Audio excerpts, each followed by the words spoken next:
দর্শক, পৃথিবীতে সভ্যতার ইতিহাসের দিকে যদি আমরা তাকাই তাহলে দেখি তখনই সভ্যতাগুলো গড়ে উঠেছে যখন মানুষে মানুষের যোগাযোগ ও আদান প্রদান ঘটেছে। চীন ও বাংলাদেশের জনগণের মধ্যে বিগত 50 বছরে বন্ধুত্বের বিনিময় হয়ে আসছে। আর এই আদান প্রদানের মাত্রা আরও গভীর করতে, সেই সাথে দুদেশের মধ্যে গণমাধ্যমের যোগাযোগ এবং বন্ধুত্ব বাড়াতে ঢাকায় শুরু হলো বাংলাদেশ চায়না আপন মিডিয়া ক্লাবের যাত্রা। আর এই উপলক্ষে ঢাকায় এক জমকালো অনুষ্ঠান হয়ে গেল। দুদেশের দর্শকদের চাহিদা মেটাতে আর সঠিক তথ্য তুলে ধরতে এই উদ্যোগ কাজে আসবে বলে মনে করছেন অনুষ্ঠানে আগত অতিথিরা। দুদেশের তথ্য ও সংস্কৃতির বিনিময়ের বিভিন্ন দিক নিয়ে আলোচনা করব আজকের চায়না ফোকাস অনুষ্ঠানে। আরটিভি এবং চায়না মিডিয়া গ্রুপের যৌথ আয়োজনে সঙ্গে আছি আমি শাহানশা রাসেল। আর আলোচনার জন্য অনুষ্ঠানে যারা উপস্থিত আছেন পরিচয় করিয়ে দিই তাদের সঙ্গে। আমার সঙ্গে আছেন প্রেস ক্লাবের সভাপতি এবং দৈনিক কালের কণ্ঠের সম্পাদক জনাব হাসান হাফিজ, আছেন সাবেক রাষ্ট্রদূত মসউদ মান্নান, এবং আছেন চায়না মিডিয়া গ্রুপ সিএমজির বাংলা বিভাগের ডিরেক্টর ম্যাডাম ইউকুয়াং ইউএ আনন্দী। ধন্যবাদ। আপনাদের তিনজনকেই স্বাগত আমাদের চায়না ফোকাস অনুষ্ঠানে। চলে যাচ্ছি মূল আলোচনায়। প্রথমে হাসান হাফিজ, আপনার কাছে আসতে চাই।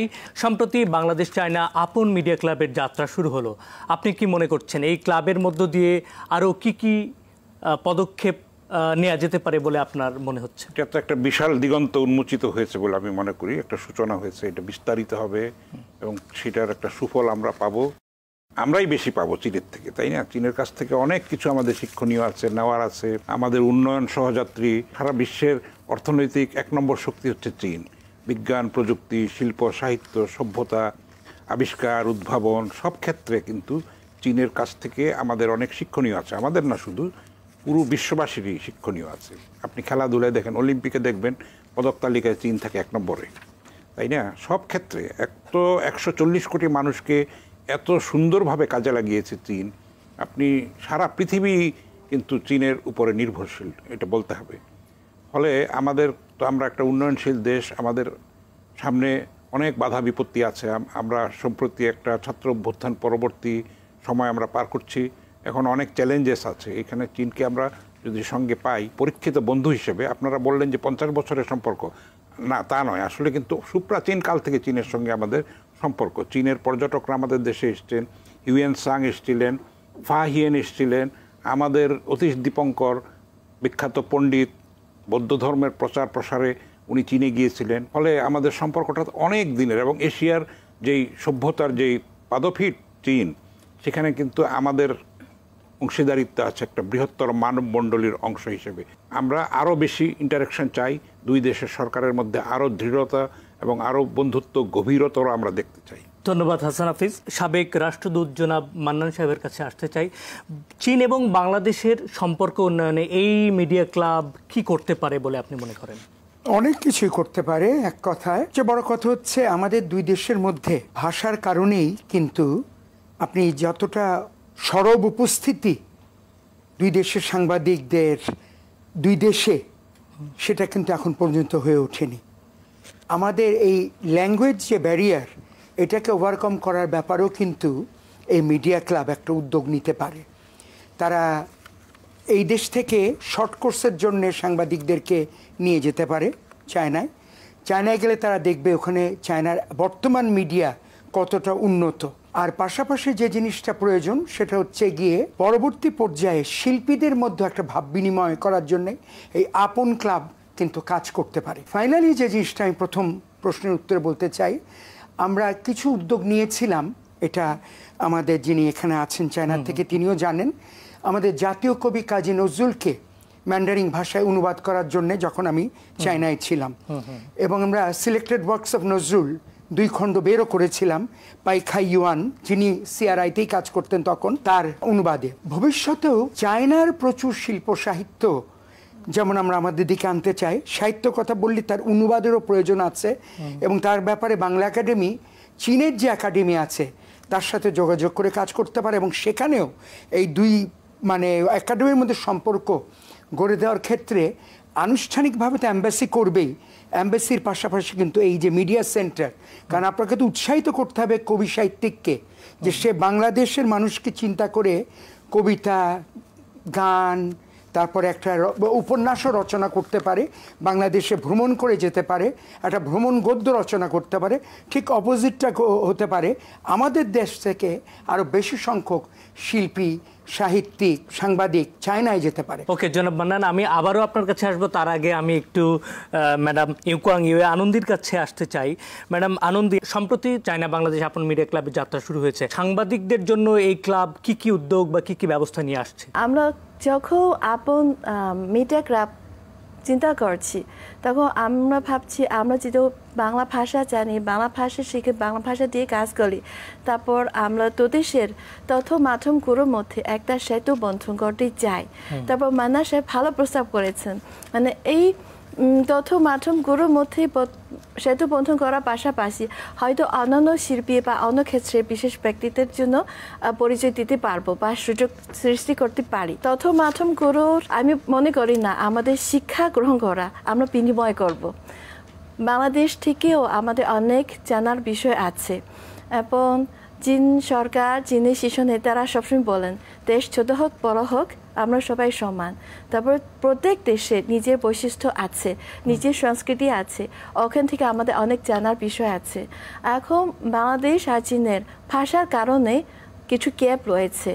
যদি আমরা আমাদের এই বাংলা ভাষা জানা এই সুযোগ কাজে রাখাতে পারে এবং দেশের তথ্য মাধ্যমগুলোর মধ্যে একটা সহজ যোগাযোগের পদ্ধতি আমরা স্থাপন করি, তারা অন্য শিল্পে অন্য খাতের ব্যক্তিরাও আমাদের সাথে আসতে পারেন। তো এটা আমি গর্ব বোধ করি।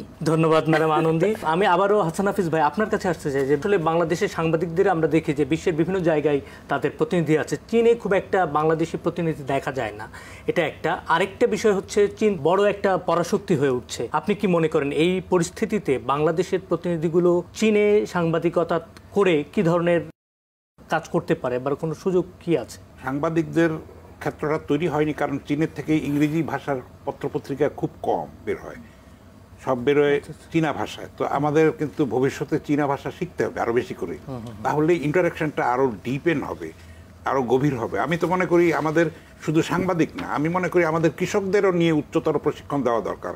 কারণ না হলে এত বিপুল মানুষের, আমাদের 18 কোটি জনগণ, চীন কিন্তু 140 কোটি মানুষকে দিয়ে এখন তারা বিশ্বের 1 নম্বরে ছিল জনসংখ্যা, এখন ভারত চলে গেছে, চীনে এখন জনসংখ্যা কমছে। তো আমরা কিন্তু তাদের কাছ থেকে, আমি বললাম না বারবার, শিক্ষণীয় আছে। আমরা যদি এখন আমাদের বাজারে গেল আমাদের চায়না আদা কিনতে হয়, রসুন কিনতে হয়, বহু কিছু কিনতে হয়। তো আমরা যদি কৃষকদেরকে উচ্চতর প্রশিক্ষণ দিতে পারি তাহলে আমরা আরো হাইব্রিড জিনিসের মধ্যে যেতে হবে, আমাদের উপায় নেই, আগের ইন্ডিজেনাস অবস্থায় নাই। তো এইগুলি বাড়াতে হবে, শুধু সাংবাদিক না, শিল্পী, সাহিত্যিক, সংস্কৃতি কর্মী, কৃষক, ব্যবসায়ী, কূটনীতিক, শিক্ষক, ছাত্র, আরও বেশি এক্সচেঞ্জ করব আমরা। আমাদের যেহেতু নিকট প্রতিবেশী, ফলে আমরা এখন একটা সময় সংকটের মধ্যে আছি। আপনি দেখেন পাকিস্তানের সঙ্গে চীনের যে গভীর সম্পর্ক, পিপল টু পিপল সম্পর্ক, আমাদের সেটাতে যেতে হবে। এটা হলো বাস্তবতা, না হলে আমরা কিন্তু নিজেদের অস্তিত্ব রক্ষা করতে পারবো না। শ্রীলঙ্কা চীনের সহায়তা নিয়ে মূল্যস্ফীতি কিভাবে মোকাবেলা করেছে দেখেন, ঘুরে দাঁড়িয়েছে। তা আমাদের তো সেই শিক্ষাটা নিতে হবে। শুধু সাংবাদিকদের ক্ষেত্রে এটা দিয়ে শুরু হয়েছে, এটা আমি আশা করি এবং বিশ্বাস করি যে এটা আরও ক্ষেত্রটা প্রসারিত হবে এবং আমাদের সম্পর্ক আরও গভীরতর হবে, আমরা একটা অচ্ছেদ্য বন্ধনে আবদ্ধ হতে যাব। আচ্ছা, এইখানে আমি আরেকটু যোগ করতে চাই।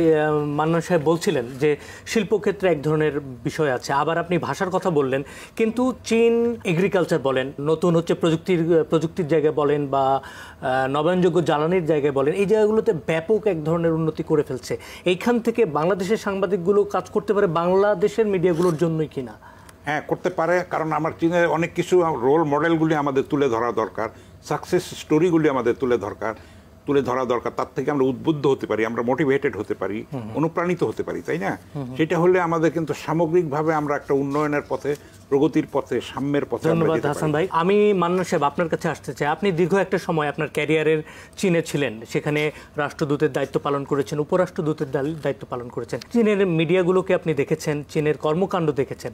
আপনার দেখা সেই চীন এবং আজকের চীনের মধ্যে পার্থক্য কি? প্রথমে একটা জিনিস ক্লিয়ার করে দিই, আমি ওখানে উপরাষ্ট্রদূত ছিলাম, রাষ্ট্রদূতের অবর্তমানে চার্জ দ্য অ্যাফেয়ার্স বলে এটাকে, সেই দায়িত্বে ছিলাম। যে প্রশ্নটা আপনি করলেন এটা চমৎকার একটা প্রশ্ন। আমরা অনেক কিছুই করতে পারি, এখানেও বলতে হবে আমরা অনেক কিছুই করতে পারি। আমাদের ফার্স্ট হচ্ছে যে জিনিসটা, দুই দেশের মধ্যে যে আন্ডারস্ট্যান্ডিং, উনি যেটা একটু আগে বললেন ওটাকে আরো গভীর করতে হবে। গভীর করতে গেলে ভাষার কথা একটু আগেই বলেছি, আমাদের ভাষার পাশাপাশি যেটা আমরা অনেক আগের থেকে বলি পিপল টু পিপল কন্ট্যাক্টও বাড়াতে হবে। আর পিপল টু পিপল কন্ট্যাক্ট করতে গেলেই উনি যেটা বললেন শুধু কূটনীতির সাথে কূটনীতিক না বা গভর্নমেন্ট অফিসার বা রাজনীতিবিদের সাথে রাজনীতিবিদ না, এটা চীনের বহু বছর ধরেই হচ্ছে, আমরা ভাব বিনিময় করছি। আমাদের নামতে হবে এখন ব্যবসায়ীদের মধ্যে প্রচুর পরিমাণে, শুধু ব্যবসা করার জন্য না, চেম্বার টু চেম্বার যে আন্ডারস্ট্যান্ডিংগুলি, আমি যেমন এখন FBCSCতে আছি, এদের সাথে ওদেরও কিন্তু অনেক বড় বড় চায়নার প্রতিষ্ঠান আছে একই নেচারের চেম্বার ধরনের, তাদের সাথে ভাব বিনিময় করতে হবে। আমাদের যে থিঙ্ক ট্যাঙ্কগুলি আছে, আমাদের বাংলাদেশেও থিঙ্ক ট্যাঙ্ক আছে, আপনি জানেনই, আমি নাম না বলি, চীনেও কিন্তু খুব বিখ্যাত থিঙ্ক ট্যাঙ্ক, আমি 6টা ভিজিট করেছিলাম। তাদের মধ্যে ভাব বিনিময়, তাদের মধ্যে অনেকে এখন ইংরেজিতেও কিন্তু তাদের প্রকাশনাগুলি বের করে, জার্নাল বের করছে, সেগুলির সাথে আমাদেরকে কিন্তু জড়িত হতে হবে। এবং কৃষকের কথা যেটা বলেছে, কৃষক কেন, কৃষক এবং বিভিন্ন ফ্যাক্টরিতে যে কাজ করে চীন এখন পৃথিবীতে বিশ্ব অর্থনৈতিক দিক থেকে অন্যতম পর্যায়ে চলে এসছে, সে ফ্যাক্টরিতে যে লেবাররা কাজ করেন তারা কীভাবে জীবনযাপন করেন, কীভাবে তারা ট্রেন্ড হয়েছেন, তাদের মধ্যে যারা এক্সপার্ট হয়েছে, তাদের ব্যাপারগুলো জানার জন্য আমাদের দেশের একই ধরনের ফ্যাক্টরির মানুষেরও কিন্তু ওখানে ভিজিটে যেতে হবে। আমরা শুধুমাত্র কৃষক বলবো না, এর সাথে শ্রমিকরা। আমি আবারও আসবো আপনার কাছে, জনাব আনন্দী ম্যাডাম, আপনার কাছে আমি আসতে চাই যে পরবর্তী সামনের বছরে চীন বাংলাদেশ আপন মিডিয়া ক্লাবের কি ধরনের বিনিয়োগ বা এক্সচেঞ্জ প্রোগ্রাম হতে পারে বলে আপনি মনে করছেন? এটা তো আমাদের অনেক পরিকল্পনা আছে, কারণ আসছে 2025 সাল চীন ও বাংলাদেশের কূটনৈতিক সম্পর্ক প্রতিষ্ঠা 50তম বার্ষিকী, চীন ও বাংলাদেশের সাংস্কৃতিক বিনিময়ের বর্ষ। তো এবার আমাদের জন্য একটা সুখবর, আমরা বাংলাদেশের জাতীয় প্রেস ক্লাবের সাথে যে MOU স্বাক্ষর করেছি। আমি আশা করি এই সামনের বছর আপনাদের সাথে আমরা যৌথভাবে কিছু নতুন উদ্যোগ নিতে পারি। যেমন বাংলাদেশে অনেক মিডিয়া আছে, অনেক সাংবাদিক, তারা হয়তো নিজের ক্ষেত্রে আন্তর্জাতিক এবং চীনের কিছু বিশেষ রিপোর্ট করেছেন, কখনো আমাদের চোখে নাও পড়তে পারেন, কিন্তু আমি চাই যারা দুদেশের দ্বিপাক্ষিক সম্পর্ক নয়নের জন্য যে অবদান রেখেছেন বা সময় দিয়েছেন, পরিশ্রম করেছেন, এটা আমাদের যে সরকার হোক, বাংলাদেশের চীনা দূতাবাস হোক বা আমরা চীনের তথ্য মাধ্যমগুলো হোক, আমরা চিনতে পারি এবং তাদের জন্য আমরা স্বীকৃতি দিতে চাই। সেই জন্য আমরা যদি আগামী বছর যৌথভাবে যে বাংলাদেশের রিপোর্টারদের লেখা সেরা চীন বিষয়ক রিপোর্ট অ্যাওয়ার্ড করতে পারি, আমি মনে করি এটা খুব ভালো একটা উদ্যোগ, খুবই ভালো উদ্যোগ। বাংলাদেশে চীনের শিল্প প্রতিষ্ঠান অনেক প্রজেক্ট নিয়ে কাজ করেন এবং আমি আগে চীনা অ্যাম্বাসেডরের সাথে বাংলাদেশের 6টা বিভাগ সফর করেছি। অবাক বিষয়, প্রত্যেক বিভাগে ওখানে কম বেশি চীনা লোক কাজ করছেন, হয়তো কোনো একটা বিদ্যুৎ কেন্দ্র নিয়ে বা কোনো সেতু নির্মাণ কাজ, অথবা ওখানে কোনো দানের নিয়ে কাজ করছেন, আবেবো অপো হয়তো মোবাইল ফোনে কাজ করেন। তারপর আমি তো অবাক, চীনারা এখানে সব জায়গায় দেখা যায়। আমরা হয়তো বাংলাদেশের সাংবাদিকদের নিয়ে আমরা এরকম বিভিন্ন প্রজেক্টে আমরা রিপোর্ট করতে পারবো, যাতে দুদেশের জনগণের মধ্যে আন্ডারস্ট্যান্ডিং আরো ভালো করে জানতে পারেন। অবশ্য পরবর্তীতে আপনাদের কাছ থেকে আমরা আলাপ করে আরো বেশি উদ্যোগ নিতে পারবো। ধন্যবাদ আনন্দী। আপনার কাছে আবারও আরেকটা বিষয় জানতে চাই যে বাংলাদেশে অনেকগুলো চীনা প্রতিষ্ঠান, চীনা ব্যবসায়ীরা কাজ করে, আমরা যারা বাঙালিরা আছি বা বাংলাদেশি মিডিয়াগুলো আছে তাদের সাথে কানেক্টিংটা হয় না। এই মিডিয়া ক্লাব কি এসব ক্ষেত্রে কোনো ভূমিকা পালন করবে? হ্যাঁ, এখানে এমনি মানা সাহেব যিনি ছিলেন, তিনি হয়তো চীনা মানুষের সাথে একটা ভালো যোগাযোগ আছে এবং আমাদের স্বভাব তারও ভালো একটা আইডিয়া আছে। সাধারণত চীনারা একটু শাই মনে হয়, খুব বেশি প্রকাশ করে না। অনেকে কাজ শেষ করে নিজে বাসা ফিরে গিয়ে একাই থাকেন, হয়তো কি বলে বাংলাদেশের বন্ধুদের মতো ওইরকম খোরামেরা বাইরে গল্প করে যা খেয়ে সময় ব্যয় করে ওইরকম একটু কম। বিশেষ করে যারা যদি কোনো ইঞ্জিনিয়ারিং টাইপের মানুষ আরও কম কথা বলেন, সেই জন্য বিদেশে এসে কাজ করলেও হয়তো স্থানীয় লোকজনের সাথে খুব বেশি মেলামেশা হয়নি। সেই জন্য আমরা এমন একটা প্ল্যাটফর্ম তৈরি করার মাধ্যমে এখানে দূতাবাসের সমর্থন নেই। বাংলাদেশে চাইনিজ ওভারসিজ অ্যাসোসিয়েশন এবং বাংলাদেশে চীনা শিল্প প্রতিষ্ঠান অ্যাসোসিয়েশন এই ধরনের চীনাদের সংগঠনের সাথে পরিচয় দিতে চাই। বাংলাদেশের তথ্য মাধ্যম হোক বা অন্যান্য প্রয়োজনীয় সংস্থা থাকলে আমরা তাদেরকে খবর দিব, যাতে আমরা ভাষার দিক থেকেও সাহায্য করতে পারি। আশা করি এটা দুপক্ষের যোগাযোগের জন্য সহজ হবে, একটা গুরুত্বপূর্ণ মাধ্যম হিসেবে কাজ করবে। ধন্যবাদ ম্যাডাম আনন্দী। জনাব হাসান, আপনার কাছে আমি ফিরে আসতে চাই। সেটা হচ্ছে যে চীন একটা অর্থনৈতিক পরাশক্তির দেশ হতে চলেছে। চীনে সাংবাদিকতার বা অর্থনীতির অনেক বিষয়গুলো আছে, সাংবাদিকতা বা সাংবাদিকদের তুলে ধরার ক্ষেত্রে। সেক্ষেত্রে বাংলাদেশের সাংবাদিকরা কতটুকু প্রস্তুত? এই ক্ষেত্রে চীনের অভিজ্ঞতাগুলোকে নিয়ে সেই আলোকে কাজ করার জন্য বাংলাদেশে বেশ কিছু থিঙ্ক ট্যাঙ্ক, যেমন ঢাকা বিশ্ববিদ্যালয় সেন্টার ফর চায়না স্টাডিজ কাজ করছে, সেখানে এই জাতীয় বিষয়গুলোর সাথে আপনারা সাংবাদিকরা যুক্ত হয়ে অনেক কিছু করার আছে কিনা? অবশ্যই আছে। আপনি বললেন চীন পরাশক্তি হতে চলেছে, হয়েছে অলরেডি, হতে চলেছে না, অলরেডি এটা এস্টাবলিশ, বিশ্বের অন্যতম পরাশক্তি। এবং আমরা কৃতজ্ঞ। আমাদের যেই ম্যাডাম যেটা বললেন যে বিদ্যুৎ ক্ষেত্রে, সেতুর ক্ষেত্রে, আপনি দেখেন চীন মৈত্রী সম্মেলন কেন্দ্র তারা তৈরি করে দিয়েছে, যেখানে ন্যাম সম্মেলন হওয়ার কথা ছিল। তো এরকম আমাদের সাংবাদিকদের দায়িত্ব হচ্ছে সেগুলি তুলে ধরা। তারা এত ত্যাগ স্বীকার করছে, অনেক ক্ষেত্রে কোনো কনস্ট্রাকশন কাজ করতে গিয়ে অনেকে মারাও গেছেন।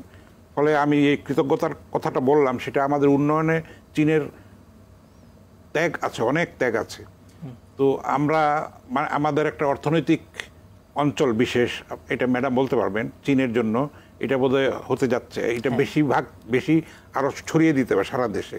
এবং আমি চীন দূতাবাসকে একটা প্রস্তাব দিয়েছি, ম্যাডাম বলবেন এটার উত্তরে, একটা পত্রিকা বার করা মাসে চীন এবং বাংলাদেশের পরিচিতিমূলক বাংলা ভাষায়। এবং আমাদের যদি সম্ভব হয়, আমাদের যে মিশন আছে পিকিংয়ে, মানে বেজিংয়ে, সেখানে বছরে একবার হলেও বার করতে পারে চীনা ভাষা এবং বাংলা ভাষায় মিলে, তাহলে কিন্তু আরেকটা ক্ষেত্র তৈরি হবে। তো এটা হয়তো তারা সিরিয়াসলি চিন্তা ভাবনা করছেন, একটা মাসিক একটা পত্রিকা বার করার জন্য, সাধারণ মানুষ যেন এটা বুঝতে পারে চীনের উন্নয়নের রহস্যটা কি, চাবিকাঠিটা কি, এবং সেখান থেকে আমাদের কি শিক্ষণীয় আছে, অনুপ্রেরণাটা আমরা কিভাবে পেতে পারি। এটা আনন্দী ম্যাডাম একটু বলুন এই ব্যাপারে। তিনি খুব ভালো একটা প্রস্তাব করেছেন।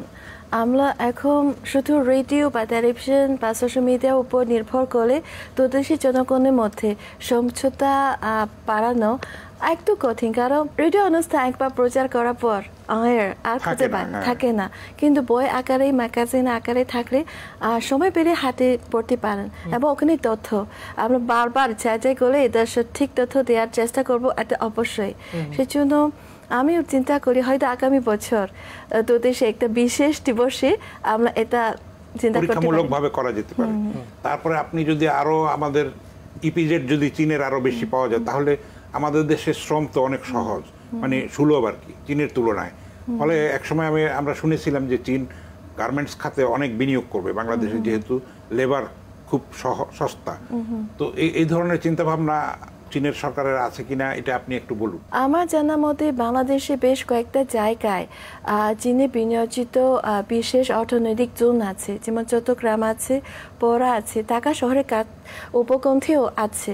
এটা বস্ত্র জাতীয় শিল্প, এবং চীনের বেশ কিছু ইনভেস্টর বা বিনিয়োগকারীরা তারাও বাংলাদেশে বিনিয়োগ করতে আগ্রহী দেখিয়েছেন। যদি ওখানে, যেহেতু বাংলাদেশের পোশাক শিল্প একটা খুব প্রভাবশালী একটা শিল্প, চীন থেকেও এখানে একটা উৎপাদন আসতে পারেন, হয়তো এখানে একটা হলো কর্মসংস্থান বাড়ানোর জন্য সহায়ক হবে। আমি মনে করি না শুধু বাংলাদেশের শ্রমিক বা সংস্থা এবং এখানে পরিশ্রমী, এটা একটা বড় সুবিধা। সেই জন্য চীনের ব্যবসায়ীরা তারা বাংলাদেশে আসতে চাচ্ছেন। এটা ভালো খবর, স্বাগত। এই প্রসঙ্গে আমি একটু যোগ করতে চাই যে আমি যতটুকু যদি ভুল না করি, বাংলাদেশে 147টা চীনা বিনিয়োগকারী ইপিজেডগুলোতে কাজ করছে, এবং চীন উচ্চমানের প্রযুক্তি উন্নয়ন বা শিল্পের দিকে নজর দিচ্ছে, এবং শিল্প খাতেও তারা বড় বড় উন্নত প্রযুক্তি নিয়ে আসছে। হিউম্যানয়েড, সেখানে রোবোটিক যন্ত্রপাতি কাজ করছে। তো বাংলাদেশ তো উদীয়মান গার্মেন্ট শিল্প এখানে কাজ করছে। তো বাংলাদেশ যখন চীন একটা উন্নত শিল্পের দিকে শিফট করবে, তখন এই যে যন্ত্রপাতিগুলো, এগুলো বাংলাদেশে নিয়ে এসে বাংলাদেশের শ্রমশক্তিকে দিয়ে এটাকে করার ক্ষেত্রে চীন সরকার কিভাবে বা ব্রিজ হতে পারে কিনা, তাহলে জয়েন্ট ভেঞ্চার হতে পারে কিনা, আপনি কি মনে করছেন?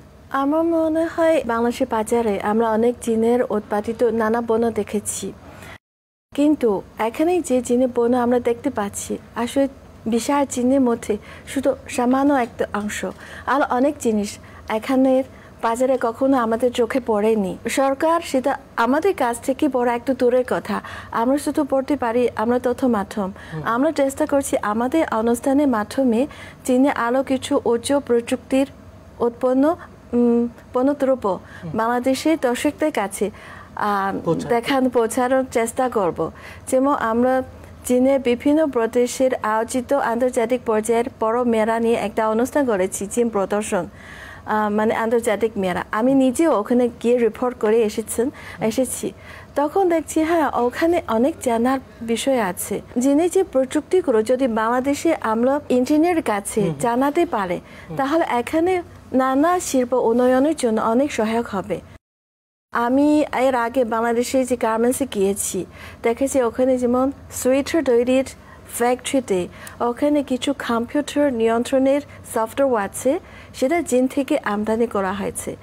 একই ধরনের মেশিন, কিন্তু সফটওয়্যার যদি আপগ্রেড হয় তাহলে ওখানে উৎপাদনের পরিমাণ এবং অনেক বেড়ে যায়। এটা বাংলাদেশের এই শিল্পের জন্য উন্নয়নের জন্য ভালো। এটা শুধু একটা সিম্পল এক্সাম্পল, আর অনেক থাকে। জি ধন্যবাদ ম্যাডাম। জনাব হাসান, আমি আপনার কাছে আরেকটা বিষয় যোগ করতে চাই। ভূ রাজনৈতিক কারণ বা সেরা অর্থনীতির দেশ হয়ে ওঠা, বিশ্বের সেরা অর্থনীতির দেশ হয়ে ওঠা, এই বিষয়গুলোর কারণে চীনের সংবাদের প্রতি বাংলাদেশের জনগণের জনমত বা পাঠক তৈরিতে বাংলাদেশের মিডিয়াগুলো কি ভূমিকা রাখতে পারে? এক যে সাংবাদিক হিসেবে আপনি কি মনে করেন? ভূ রাজনৈতিক একটা বিপজ্জনক সময় আমরা পার করছি, আপনাকে বলেছি একটু আগে। স্পেসিফিক কোন কোন জায়গায় কাজ আপনি দেখেন তিস্তা প্রকল্প নিয়ে যে হচ্ছে, এটা গোড়া থেকে চীন এটা নিয়ে কাজ করছে। তো মাঝখানে এটা ভারতের হাতে তুলে দেওয়ার জন্য শেখ হাসিনা বললেন, সেগুলি তো দুঃখজনক। এগুলিকে সাংবাদিকরাই ফেস করতে পারে। এবং চীনের যেহেতু উন্নত প্রযুক্তি, এবং চীন আমাদের কিন্তু ভারতের মতো উদ্দেশ্যমূলকভাবে কিছু করবে না। চীন আমাদের পরীক্ষিত বন্ধু, বিশ্বস্ত বন্ধু। ফলে আমাদের চীনের কাছে দ্বারস্থ হতে হবে আমাদের নিজেদের কারণে, নিজেদের স্বার্থেই। সীমান্তে রক্ত ঝরছে, চীনের সঙ্গে তো ভারতের সীমান্ত আছে, এখানে তো রক্ত ঝরে, রক্ত ঝরিয়ে দেখুক না কি জবাবটা পায়। তো এরকম আমাদের বড় শক্তি আমাদের দরকার, পাশে দরকার। তাহলে আমরা এই ভূ রাজনৈতিক সমস্যাগুলি, আমরা চ্যালেঞ্জগুলি আমরা মোকাবেলা করতে পারবো। আমি এই জায়গায় জনাব মান্নান আপনার কাছে আসতে চাই। একই ব্যাপার যে সংবাদ মাধ্যম বা সাংস্কৃতিক আদান প্রদান, বাংলাদেশের জনগণ বা বাংলাদেশের জনতা বা দর্শক তৈরি বা হচ্ছে পাঠক তৈরির ক্ষেত্রে কোন কোন অ্যাঙ্গেলে বা কোন কোন জায়গায় কাজ করার আছে? বহু জায়গায় আছে।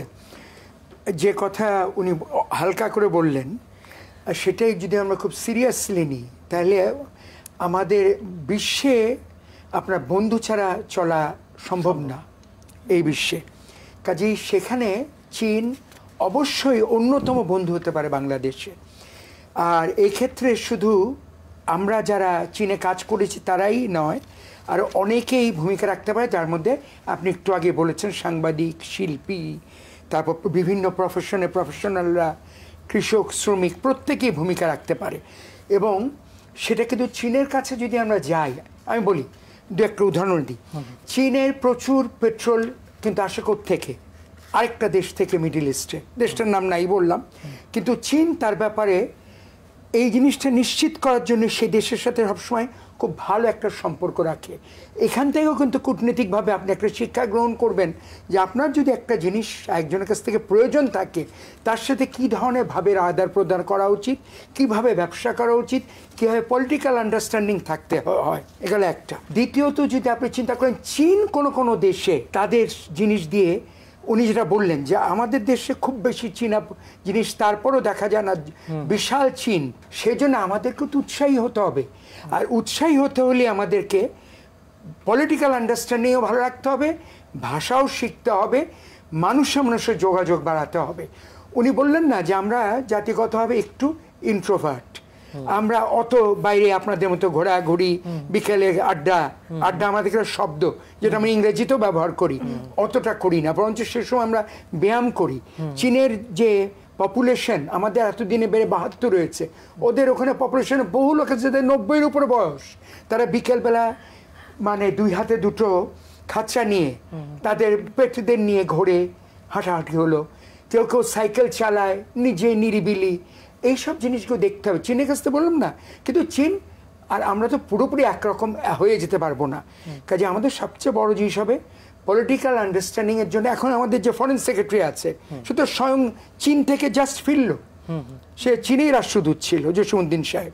কাজে ওনাদের সময়ে শুধু 50 বছর পূর্তি বিরাট করে করা না, ব্যবসা বাণিজ্য, ভাষা শিক্ষা, কোনো কোনো জায়গায় আন্ডারস্ট্যান্ডিং আরও গভীর করা। কাজে এই সময়ে আমাদের উচিত হবে তাদের যে পলিটিক্যাল নেতৃত্বরা আসবে, আমাদের যারা যাবেন, তাদেরকে এই ব্যাপারে উৎসাহিত করে এই রোহিঙ্গা সমস্যার সমাধানও এই 50 বছর পূর্তিতে এটাও চেয়ে নেওয়া, তাদের সাহায্যটা, এইসব নানা রকম কাজ করার সুযোগ আছে। আর ফাইনালি আমি যেটা বলবো, আপনারা প্রেসের কথা বলছেন, প্রেসের ফর্মাল দিকটা দেখার জন্যে আমাদের যেমন ইন্ডিয়াতে খুব ভালো ভালো সাংবাদিকদেরকে, আমার বন্ধু আছে বলে নাম বললাম না, ডিপ্লোম্যাটিক হবে না, কাজে মানে আগের জন ছিল আমার বন্ধু খুব ইন্ডিয়াতে। চায়নাতে আমাদের প্রেস সেক্রেটারি নাই কেন? আমাদের ফার্স্ট সেক্রেটারি র্যাঙ্কেই দিক শুরুতে, তারপর ধীরে ধীরে ইন্ডিয়ার মধ্যে সেটা মিনিস্টার র্যাঙ্ক পর্যন্ত যাবে। কিন্তু এই জিনিসটা কিন্তু আমরা এখন পর্যন্ত অনেক বছর ধরে, একসময় কিন্তু ছিল, এখন নেই। আপনার যদি সত্যিকার কিছু পলিটিক্যাল কাজ করতে হয়, ফর্মালও তো করতে হবে, শুধু তো ভাব বিনিময় করলে হবে না, দুটোই লাগবে। একটা করবে আপন ক্লাব, আরেকটা করবে ফর্মালি আপনার একজন প্রেস সেক্রেটারি থাকে। ওই পদটা মানে সৃজন করার জন্যে, সৃষ্টি করার জন্য এই অনুষ্ঠান থেকে আপনি প্রস্তাব দিতে পারেন।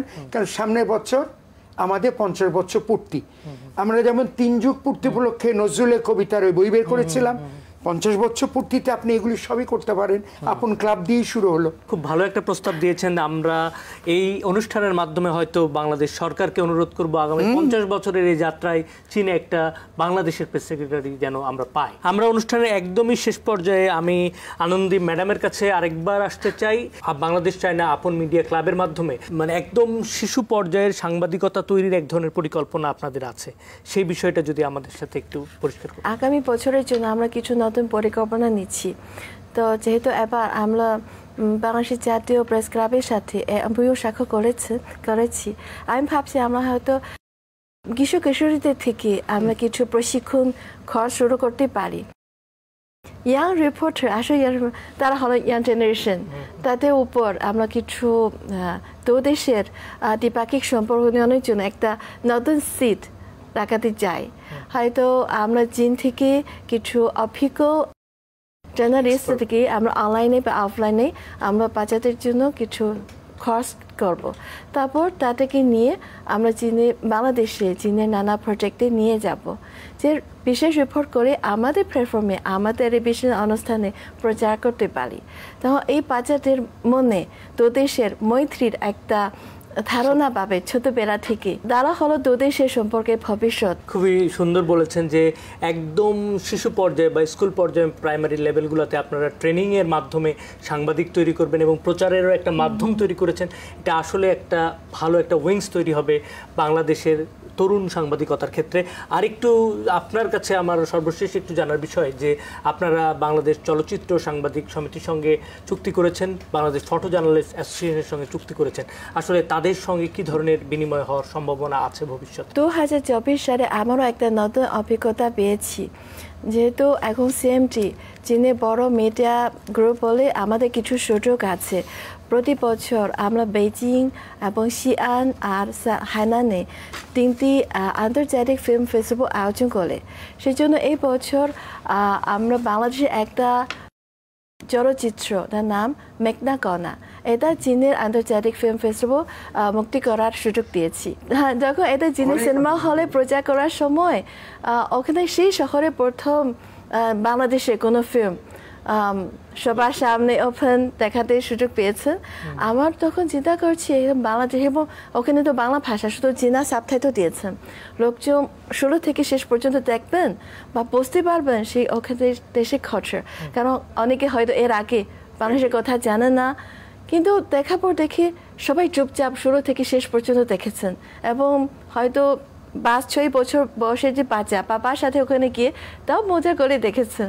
হ্যাঁ, এটাও আমরা শুধু করব চীনের কালচার বাংলাদেশে পরিচয় দেওয়ার চেষ্টা করব তা নয়। আমি চাই আমাদের মাধ্যমে বাংলাদেশে কিছু বিশেষ সেরা খরচের প্রতীকী কর্ম চীনেও পরিচয় দিব। এটা আমরা বাংলাদেশের ফিল্ম জার্নালিস্ট অ্যাসোসিয়েশন মাধ্যমে আমরা করতে পারি। আমরা যৌথভাবে দুদেশের শুধু ফিল্ম কেন, বিনোদন বিষয়ক আরো অনেক কিছু আমরা পরিচয় দিব। ধন্যবাদ ম্যাডাম আনন্দী, ধন্যবাদ হাসান হাফিজ, ধন্যবাদ মান্নান সাহেব। আপনাদের সবাইকে ধন্যবাদ। আপনারা আপনাদের গুরুত্বপূর্ণ সময় দিয়ে সহযোগিতা করেছেন আমাদের এই চায়না ফোকাস অনুষ্ঠানে। সুপ্রিয় দর্শক, বাংলাদেশের সাংবাদিক এবং চায়না মিডিয়া গ্রুপ সিএমজির বহুদিনের লালিত স্বপ্নযাত্রার শুরু এই বাংলাদেশ চায়না আপন মিডিয়া ক্লাবের মধ্য দিয়ে, যা সীমান্ত পেরিয়ে মানুষের সাথে মানুষের বন্ধুত্ব ও আত্মিক সম্পর্ককে নিয়ে যাবে এক স্বর্গীয় উচ্চতায়। জয় হোক মানবতার, এই শুভকামনায় আজ বিদায় নিব। দেখা হবে আগামী সপ্তাহে।